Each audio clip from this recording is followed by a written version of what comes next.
I'm DeAnna Sampson. I've been attending the Point for about a year and a half now, and I am going to be a Connection Point coordinator for Unstuck, the grief recovery class that we're going to be offering. Back in 2009, my ex and I got divorced. God was not a priority in our marriage, and after 18 years we came to a point where some tough decisions had to be made. So I moved with my boys to Knoxville, where my sister and her family lived. When I got here, I started attending a church. Early on I would go in on Sundays and I would just sit and cry and I was a real emotional mess.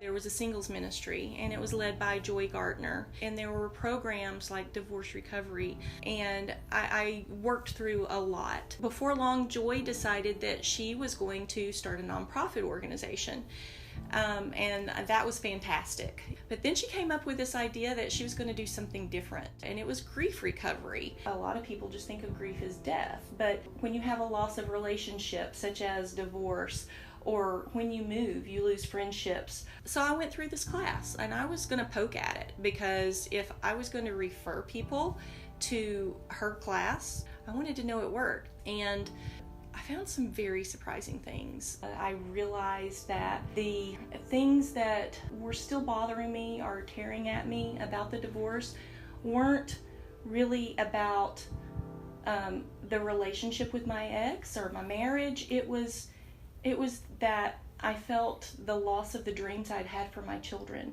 and what I had wanted to offer my children. Those are things that I learned 7 years after my divorce.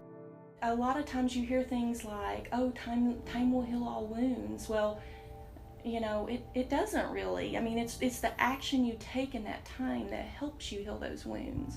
And I think that this class really gives some tools, makes tools available for people to use to transform some of that pain into peace.